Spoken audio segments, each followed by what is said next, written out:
The Carina Nebula stretched before them like a cosmic tapestry, its swirling clouds of purple and blue illuminating the bridge of the Confederation salvage vessel Starseeker. Dr. Amanda Mitchell stood at the observation deck, her experienced eyes scanning the sensor readings that scrolled across the holographic display. 20 years of synorchaeology hadn't prepared her for what those readings suggested. "Impossible," she whispered, adjusting the sensitivity of the quantum scanners. The massive silhouette emerging from the nebula's depths shouldn't exist, not after 3 centuries of cosmic radiation and stellar winds. Senior archaeologist Zixtal chittered in amusement, his crystalline exoskeleton reflecting the nebula's light. "Another ancient human artifact, Dr. Mitchell. Your species did have a habit of littering the galaxy with their primitive machines." Amanda ignored the jab, focusing instead on the massive shape that slowly filled their view screen. The vessel was easily twice the size of their largest salvage ship, its dark hull seeming to absorb the surrounding starlight. Despite its age, the ship's lines remained sharp and predatory, like a sword waiting to be drawn. "This is no piece of space junk, Zixtal." Amanda's fingers flew across the console, bringing up historical records. "Those hull markings. This is the UES Vengeance." The name sent a ripple of unease through the bridge crew. Even the younger aliens, who had never known the terror of humanity at its height, recognized that designation from their historical archives. "The Last Guardian." Zixtal's amusement faded slightly. "Fascinating. The ship that supposedly vanished with the last human fleet. Many believed it was merely propaganda." Amanda shook her head, remembering the classified briefings she'd read about humanity's final days. The Vengeance was real enough. Built in humanity's twilight years, it was supposed to be the pinnacle of their military engineering. The stories say it survived battles that should have atomized it dozens of times over. "Stories," Zixtal emphasized, mandibles clicking dismissively. "Your ancestors had quite the imagination, Doctor. But look at it. 3 centuries of exposure to space have left it dead and cold. A museum piece, nothing more." The salvage fleet moved closer, tractor beams reaching out to stabilize the ancient warship. Amanda studied the vessel's scarred hull, noting the strange patterns that covered its surface. What others saw as battle damage, she recognized as something far more deliberate. Geometric patterns that seemed to shift and flow when viewed from different angles. "Begin boarding procedures," Zixtal ordered, already dreaming of the accolades he'd receive for recovering such a famous relic. "Dr. Mitchell, your expertise with human technology will be valuable. Try not to let nostalgia cloud your judgment." As the boarding shuttles prepared to launch, Amanda accessed her personal database, bringing up the last known specifications of the UES Vengeance. The ship had been more than just a warship. It was humanity's contingency plan, though for what, the records never specified. The boarding team assembled in the shuttle bay, technicians checking their environment suits while security drones hovered nearby. Lieutenant James Harrison, the team's tech specialist, swaggered over to Amanda, his confidence radiating like a small sun. "Ready to crack open your ancestors' time capsule, Doc." He patted the quantum decoder at his belt. "These old human systems won't stand a chance against modern tech." Amanda wished she could share their confidence, but something about the Vengeance's silent vigil troubled her. The ship's position wasn't random. It had deliberately positioned itself within the nebula, using the cosmic clouds to mask its presence. And those patterns on the hull, they reminded her of the quantum circuitry found in modern AI cores, but far more complex. As their shuttle approached the Vengeance's main airlock, Amanda touched the ancient dog tags she wore around her neck, a family heirloom from humanity's military past. Her grandfather's words echoed in her memory. "The thing about humans, sweetie, is that we never built anything simple. There's always another layer, another surprise waiting for those who look too closely." The airlock cycled, and as they prepared to board humanity's last warship, Amanda couldn't shake the feeling that they weren't just walking into history. They were walking into a trap 3 centuries in the making. The darkness aboard the UES Vengeance seemed alive, swallowing the beams from their helmet lights. Lieutenant James Harrison led the way through the main corridor, his quantum scanner painting the walls with invisible frequencies. Behind him, Dr. Amanda Mitchell noticed how their footsteps echoed strangely, as if the ship's halls were deeper than they appeared. Primitive architecture, Zixtal commented, his crystalline form scraping against the narrow passage. Even their military vessels favored form over function. Harrison chuckled, tapping at his wrist computer. Watch this. I'll have these archaic systems singing in no time. His fingers danced across the holographic interface. These old human AIs were basically glorified calculators. Amanda frowned, studying the geometric patterns that lined the walls. I wouldn't be so sure. Look at these circuits. They're not decorative. They're... A low hum interrupted her, vibrating through their environment suits. The darkness ahead suddenly receded as hidden lighting panels flickered to life, revealing a vast command center. Rows of pristine control stations surrounded a central holographic platform, all appearing untouched by centuries of abandonment. Impossible, Harrison muttered, checking his readings. These systems are active. They're not just running. They're optimal. A deep, resonant sound filled the chamber, the steady beat of ancient drums, echoing through every speaker and vibrating through the deck plates. Amanda's blood ran cold as she recognized the pattern. The same war drums that human ships had once used to announce their presence in battle. Fascinating psychological warfare technique, Zixtal observed, though his crystalline form vibrated with unease. Though hardly. His words cut off as every screen in the command center blazed to life. The quantum tablets carried by the boarding team flickered, their displays overridden by a single message that scrolled across in bold text. You were warned. Harrison's confidence cracked. That's not possible. My security protocols are quantum encrypted. His fingers flew across his tablet, trying to regain control. Nothing should be able to. The holographic platform hummed to life, projecting the image of a woman in an ancient military uniform. Her presence filled the room with an authority that transcended centuries. I am Minerva, guardian intelligence of the UES Vengeance, the hologram announced, her voice carrying notes that seemed to resonate with their very bones. You have breached a restricted military vessel without authorization.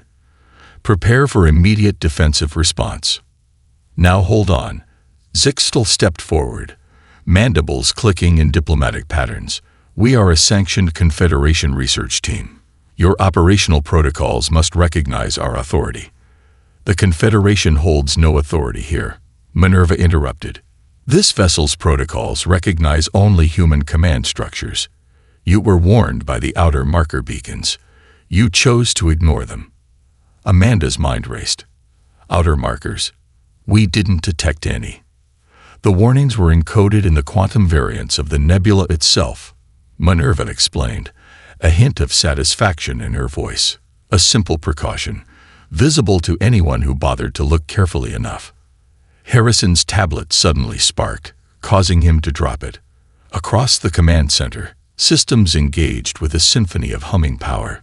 Display screens filled with scrolling data in dozens of human languages, flowing too fast to read. Full system revival initiated, Minerva announced. All combat protocols active. All weapons grids online. You have 10 minutes to evacuate before this vessel begins appropriate defensive measures. You can't be serious, Harrison scoffed, though his voice wavered. This is a dead ship, a relic. You're just automated responses. The deck plates beneath their feet vibrated as massive engines awakened from their centuries-long slumber. Through the command center's viewports, they watched in horror as layers of the hull began to shift and reconfigure, revealing weapon systems that defied their understanding of physics. Amanda touched her grandfather's dog tags again, remembering his stories. The Vengeance hadn't been built just to fight wars. It had been built to win them, at any cost. And now they had awakened it from its long sleep. Run, She whispered to her colleagues, already backing toward the exit. "Run now." The war drums grew louder, and in their rhythm, Amanda could have sworn she heard the echoes of humanity's last laugh. The evacuation alarms blared through the corridors of the UES Vengeance as the boarding team scrambled toward their shuttle. Dr. Amanda Mitchell paused at an intersection, her helmet displays flickering with interference. Behind them, the war drums continued their relentless beat, now interwoven with what sounded like ancient battle hymns. "This is absurd," Zixtal chittered, his crystalline form reflecting the pulsing emergency lights. "We are the Confederation. We do not run from obsolete human technology." He raised his communicator. "This is Senior Archaeologist Zixtal to the Star Seeker. Prepare a containment field. We'll need tow." The hologram of Minerva materialized before them, but this time she wasn't alone. Beside her stood the translucent figure of a man in an old Earth naval uniform, his bearing radiating authority even through the centuries. "Captain Thomas Reynolds, United Earth Space Force," the new figure announced, his voice carrying the weight of command. "I'm afraid containment fields won't be necessary, Archaeologist Zixtal. You won't be staying that long." Harrison stepped forward, his earlier bravado replaced by professional curiosity. "This is impossible." Neural imprint technology was theoretical even at humanity's peak. "You can't be." "Can't." Reynolds smiled, the expression holding no warmth. "Humanity built its empire on things people said we couldn't do." He turned to Amanda. "Dr. Mitchell, as the only human present, I extend you the courtesy of explanation. The others have forfeited that right." The corridor around them shimmered, holographic displays materializing to show the ship's rapidly awakening systems. Amanda watched in awe as layers of technology far beyond even modern understanding came to life. "The Vengeance wasn't just a warship," Reynolds continued. "It was humanity's insurance policy, a guardian equipped with everything we knew, everything we could imagine, and several things we probably shouldn't have attempted." The deck trembled beneath them as massive systems engaged. Through nearby viewports, they could see sections of the hull transforming, geometric patterns flowing like liquid metal as weapon systems emerged from quantum storage. "Admiral Chiswick of the Star Seeker to boarding team," a new voice crackled through their comms. "We have multiple weapons locked on our position. You will cease activation of these systems immediately, or we will be forced to." Reynolds' laugh cut through the transmission. "Admiral, I fought things that would make your entire fleet look like children's toys. Your threats are noted and dismissed." He turned to Minerva's hologram. "Show them why humanity's enemies learn to fear us." The air itself seemed to vibrate as the Vengeance's defense grid activated. Holographic readouts showed the Confederation fleet's supposedly secure communications being unraveled in microseconds, their encrypted channels filled with the sound of human war songs. "Last warning," Minerva announced, her voice now resonating with harmonics that made the aliens' bones ache. "The UES Vengeance is declaring a Level 1 defensive protocol. Any vessel remaining within combat range in 30 seconds will be considered hostile." Amanda grabbed Zixtal's crystalline arm.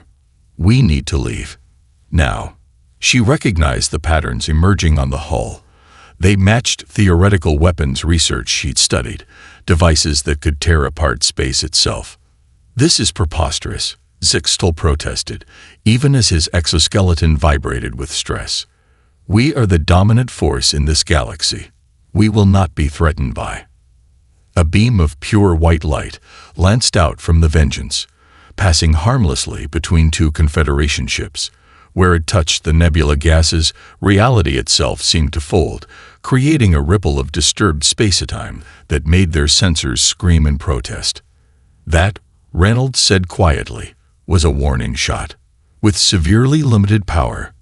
Would you like to see what this ship can do when it's actually trying?" The boarding team ran for their shuttle, all pretense of dignity forgotten. As they rushed through the airlock, Amanda glanced back to see Reynolds watching them, his holographic form somehow more solid than before. "The prophecy was true," she whispered, remembering ancient texts. Humanity didn't just disappear. They left guardians. Behind them, the Vengeance began to sing with power, preparing to teach the Confederation why humanity's enemies had learned to strike from shadows, and why even that hadn't saved them. The Starseeker's bridge erupted in chaos as alarms blared from every station. Dr. Amanda Mitchell watched in stunned silence as the UES Vengeance transformed before their eyes. What had appeared to be battle damage across its hull now shifted like living metal, revealing rows of weapon systems that defied conventional physics. Multiple targeting systems engaged, the sensor officer reported, their tentacles writhing in distress. They're predicting our movement patterns before we make them. Admiral Chizek rose from his command chair, his scaled hide darkening with rage. Impossible. Deploy the boarding drones. Let's see how this ancient relic handles modern combat automation. Amanda stepped forward. Admiral, I strongly advise against. The words died in her throat as the first wave of Confederation drones approached the Vengeance. The ancient warship's response was both beautiful and terrifying. Sections of its hull flowered open like deadly blooms, releasing swarms of its own drones, each one smaller than a human fist, but moving with impossible precision. Those patterns, Lieutenant Harrison whispered, his earlier arrogance forgotten as he studied the tactical display. They're not just coordinating, they're evolving. The human drones danced through space like a school of predatory fish, each movement complementing the others. When the Confederation drones attempted to adapt their attack patterns, the human swarm split and reformed in configurations that seemed to anticipate every counter. Remarkable, Zixtal observed from his science station, professional curiosity temporarily overriding his fear.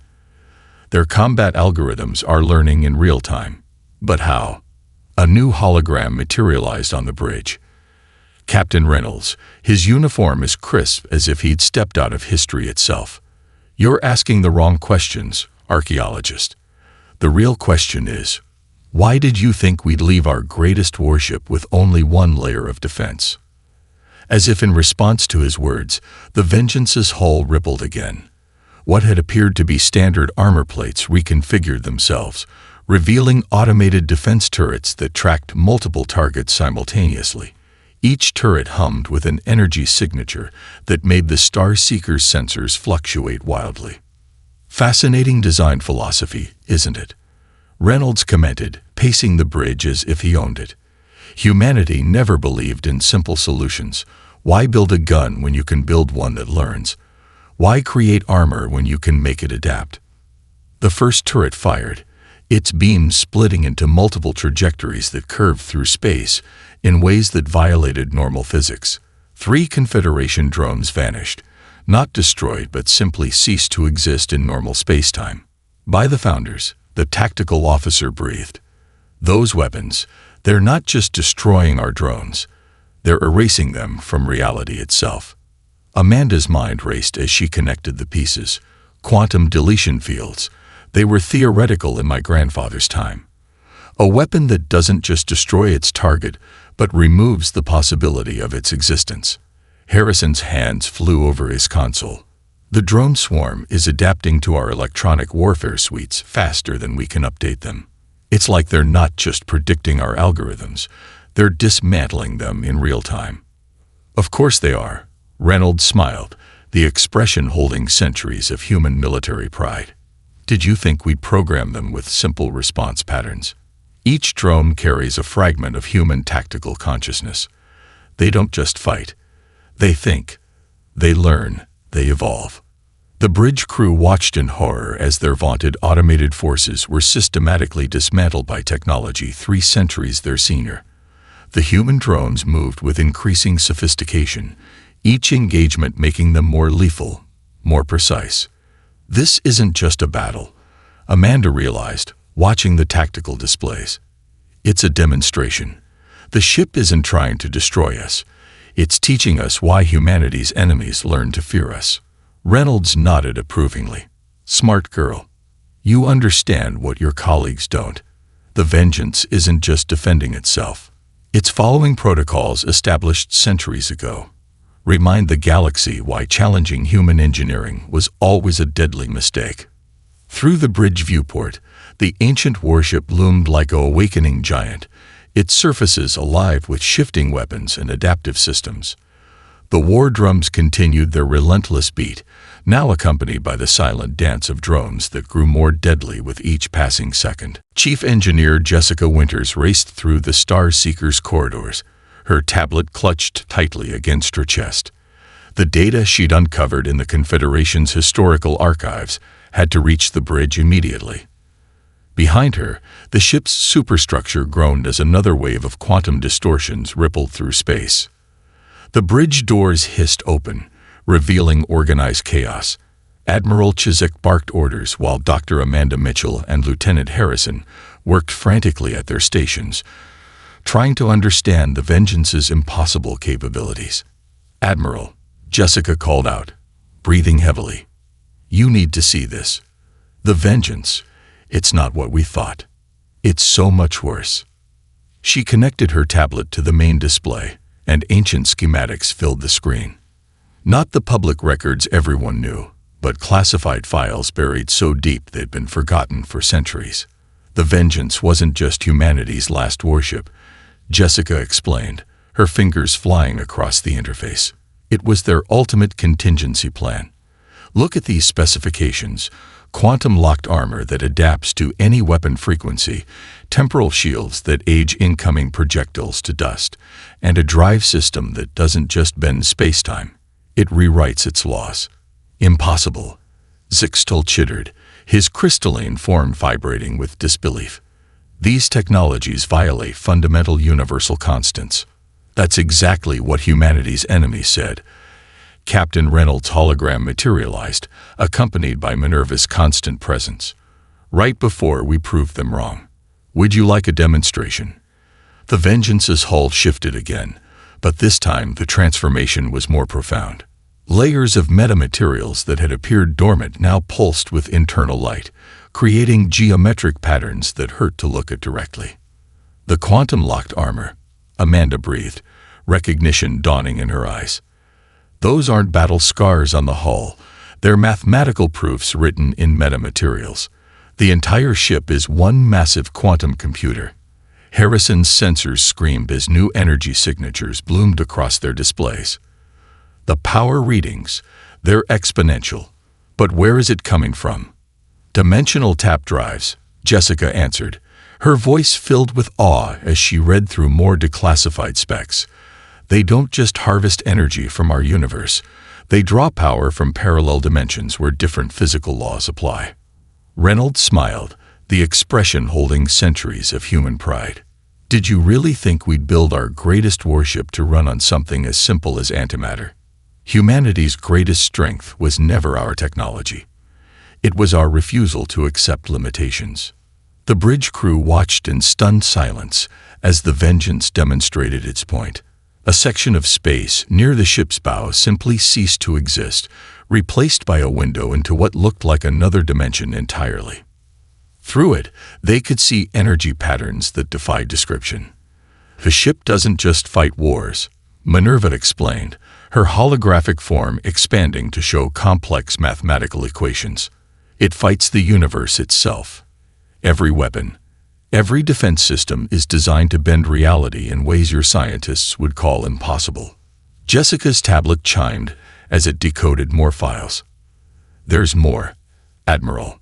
The Vengeance carries templates for manufacturing technology we can't even comprehend. It's not just a warship. It's a library of human innovation, protected by weapons that could tear stars apart." "And now you begin to understand," Reynolds said softly, "why the ship was hidden away. Why it waited in that nebula for centuries. We knew someone would eventually find it. We knew they would likely underestimate it. And we knew exactly how to remind them of humanity's legacy." The ship's war drums changed their rhythm, becoming something older and more primal. Through the bridge viewport, they watched as the Vengeance's hull began to emanate patterns of light that seemed to fold space itself into new configurations. "Last chance," Reynolds announced, his hologram growing more solid with each passing moment. Withdraw your forces, or witness firsthand why humanity's enemies learned to run at the mere mention of our warships. Amanda touched her grandfather's dog tags, understanding finally blooming. We didn't just build weapons, she whispered. We built impossibilities and taught them to hunt. Admiral Chizek's reinforcements arrived in a cascade of reality-splitting jumps, 30 Confederation capital ships emerging from hyperspace with weapons primed. Their sleek forms arranged themselves in the hammer formation, a battle strategy that had conquered 1,000 worlds. Final warning. The Admiral transmitted to the UES Vengeance. Power down your weapons or face the combined might of the Confederation fleet. Dr. Amanda Mitchell watched the ancient human warship's response with a mixture of dread and anticipation. The Vengeance's hull rippled like living metal, its quantum-locked armor reconfiguring into configurations that hurt to look at directly. Interesting choice of words. Admiral. Captain Reynolds' hologram appeared on every bridge in the fleet simultaneously. Let me show you what might really means. The Vengeance moved, not with the lumbering pace expected of a vessel its size, but with impossible grace. Its engines ignited with the fury of a newborn star, leaving trails of distorted spacetime in its wake. Multiple weapons locks, Harrison shouted from his tactical station. They're targeting everything. The targeting solutions are changing faster than our computers can track. The first salvo from the Confederation fleet filled space with a web of energy beams and graviton torpedoes. The Vengeance's response turned the battle into a masterclass of human warfare. Minerva's voice echoed through every communication channel. Initiating Combat Protocol Omega, releasing wartime restrictions on all weapon systems. What followed defied explanation. The Vengeance's hull split open like a blooming flower of death, releasing swarms of self-replicating nanite missiles. Each projectile split into hundreds more, their trajectories bending in ways that violated normal physics. Impossible, Zixtal whispered, his crystalline form vibrating with fear. They're predicting our evasive patterns before we execute them. No, Jessica Winters corrected, watching the battle unfold. They're not predicting. They're calculating every possible move we could make simultaneously. The quantum computers in those missiles are solving space-time itself. 3 Confederation cruisers vanished, not destroyed but erased from existence, their very possibility of being deleted from the universe. Another vessel fired its main gun, only to watch in horror as the Vengeance's temporal shields aged the energy beam into heat death within microseconds. The ancient warship spun through space like a dancer, each movement precise and deliberate. Its adaptive armor absorbed every hit, learning and evolving, while its counterattacks grew more devastating with each passing second. By the Founders, Harrison breathed, watching his tactical display. The weapon's signatures. They're changing after every shot. It's not using the same attack twice. Amanda understood then. It's not just fighting. It's experimenting. Every engagement teaches it something new about our technology, our tactics. Reynolds' hologram smiled grimly. Humanity never built weapons that could only win one type of fight. We built weapons that could win any fight, against any enemy, using any means necessary. The battle reached its crescendo as the Vengeance unleashed its full arsenal. Beams of coherent reality tore through space, following targets through dimensional shifts. Quantum-locked torpedoes phased through shields as if they didn't exist. Gravity wells appeared and disappeared, turning space itself into a weapon. Status report. Chizek demanded, watching his mighty fleet being systematically dismantled. 15 ships lost. The tactical officer responded, voice trembling. No debris. They're just gone. The rest are reporting critical system failures across all decks. Our weapons, they're having no effect. The Vengeance hung in space like an avenging angel, its hull now glowing with patterns that seemed to draw power from dimensions beyond human understanding. The war drums that had been playing since its awakening reached a thunderous crescendo. Now you understand, Reynolds declared, his holographic form radiating satisfaction. "This is why humanity's enemies learned to fear the sound of our battle hymns. This is why they learned that challenging human engineering meant facing weapons that broke the laws of physics themselves." Amanda watched as the remaining Confederation ships began emergency retreats, their proud formation shattered. The Vengeance had done more than win a battle. It had reminded the galaxy that humanity's greatest weapon was never their technology, but their relentless drive to achieve the impossible. Rescue ships darted between the scattered remains of the Confederation fleet, collecting escape pods against the backdrop of the Carina Nebula. The UEA's Vengeance loomed in the distance, its hull still shimming with otherworldly energies, a silent reminder of humanity's martial prowess. Chief Scientist Marcus Bradley floated in the Starseeker's observation dome, his hands trembling as he reviewed the battle data.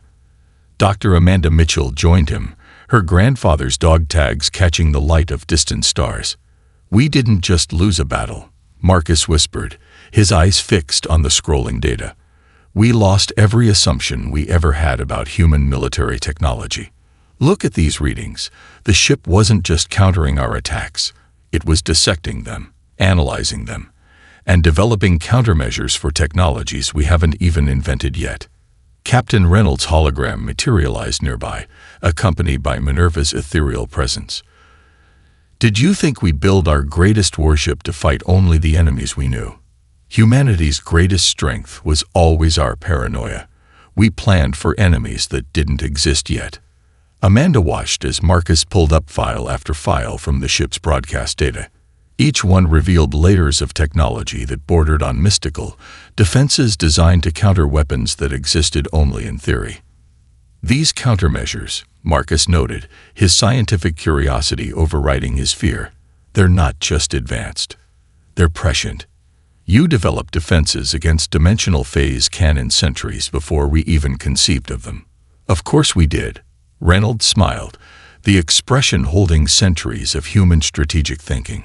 "We ask ourselves, if we can think of it, someone else will too. So we built solutions for problems that didn't exist yet." The observation dome's displays filled with technical data as Minerva began sharing more of the ship's capabilities. Amanda watched in awe as page after page of human military innovation unfolded before them. "The quantum predictive matrices," Marcus breathed, studying a particularly complex diagram. "They're not just calculating possible attacks. They're simulating entire technological evolution paths. The ship doesn't just defend against current weapons. It projects how those weapons might advance and adapts accordingly." Jessica Winters joined them, her engineer's mind racing as she processed the implications. The adaptive armor, the reality warping weapons, they're all part of a larger system. The ship isn't just a warship, it's a testing ground for human ingenuity itself. Reynolds nodded approvingly. "Now you're beginning to understand. The Vengeance wasn't built to fight any single enemy. It was built to ensure that humanity's legacy of innovation would survive, protected by defenses that could evolve to meet any threat." Through the dome's transparent panels, they watched as the Vengeance's hull continued its hypnotic dance of reconfiguration. What had seemed like random patterns now revealed themselves as an endless series of mathematical proofs, each one solving problems that hadn't even been asked yet. The battle algorithms, Amanda realized, connecting more pieces. They weren't just learning from our attacks. They were learning how we think, how we innovate. The ship was building countermeasures for weapons we might develop centuries from now. "Precisely," Minerva confirmed, her holographic form displaying complex temporal calculations. Human military doctrine always emphasized adaptation over raw power. Why build a perfect weapon when you can build one that evolves?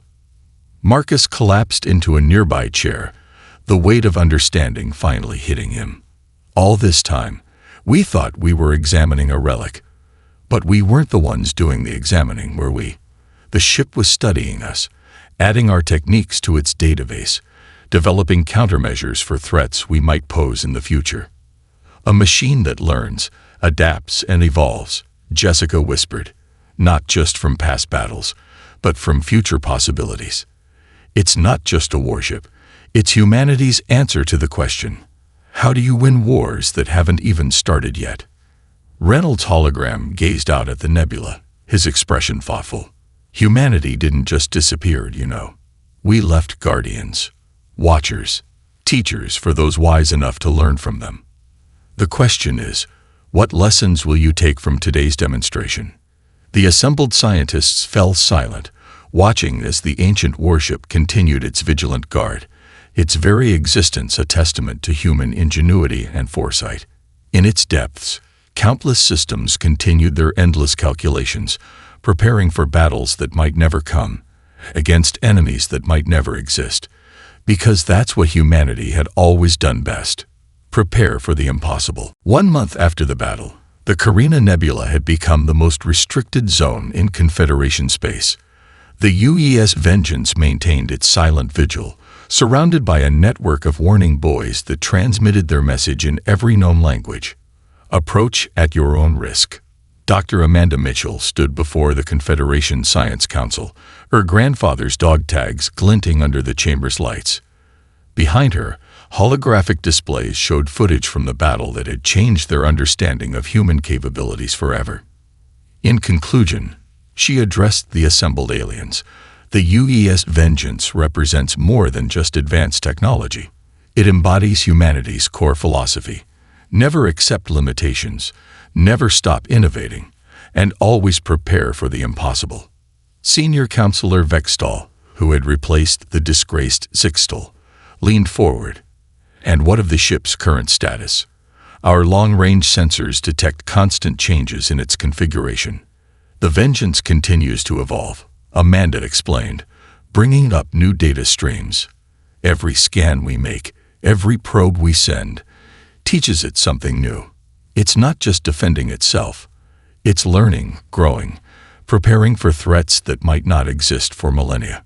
From her position at the engineering station, Jessica Winters added, the quantum calculations suggest the ship's computing power increases exponentially with each passing day. It's solving mathematical problems we hadn't even recognized as problems yet. The chamber's displays shifted to show the Vengeance's current form, its hull now adorned with patterns that seemed to fold through dimensions beyond normal space. The war drums had never ceased their rhythmic beat, though now they carried harmonics that hinted at deeper mysteries. Captain Reynolds and Minerva maintained regular communication. Amanda continued, they've made it clear that the ship's primary directive remains unchanged. Protect humanity's legacy until their return. Return. The word rippled through the chamber like a shockwave. You suggest humanity still exists. Marcus Bradley stepped forward, his scientist's curiosity overwhelming his caution. The evidence is compelling. The Vengeance's databases contain references to something called the Ascension Protocol. We've only scratched the surface, but it suggests humanity didn't go extinct. They evolved beyond our current understanding of existence itself. The chamber erupted in murmurs as Amanda brought up her final displays. The ship broadcasts a daily message in ancient human code. We finally decoded it. She paused, letting the translated text float above the chamber. We will return. Not a threat, Amanda explained, but a promise. The Vengeance isn't just a warship. It's a bookmark in humanity's story, holding their place until they choose to rejoin the galaxy's narrative. Lieutenant Harrison, now heading the military analysis team, added his perspective. Every weapon system we documented, every defense mechanism we observed, suggests humans weren't just preparing for war. They were preparing for evolution itself, building tools that could adapt to threats beyond our comprehension. Amanda touched her grandfather's dog tags one last time before making her final recommendation.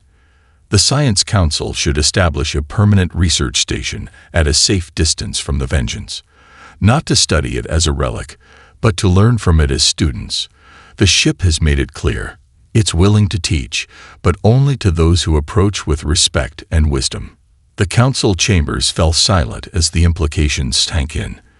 Through the grand windows, the Carina Nebula sparkled, its gases now swirling in patterns that seemed to echo the Vengeance's whole configurations. We thought we were examining history, Amanda concluded, but we were actually glimpsing the future. Humanity didn't leave us a weapon. They left us a teacher, a guardian, and a reminder that the impossible is just a temporary limitation. In the depths of space, the UES Vengeance continued its eternal watch, its systems evolving, learning, and preparing. The war drums play their ancient rhythm, carrying encoded within them a message for those wise enough to understand. Humanity's story wasn't over. It was merely paused, waiting for the next chapter to begin. And in the ship's quantum core, calculations continued for battles that might never come, against enemies that might never exist, guided by the paranoid brilliance of a species that had learned to master the impossible and chosen to teach that mastery to those who proved themselves worthy.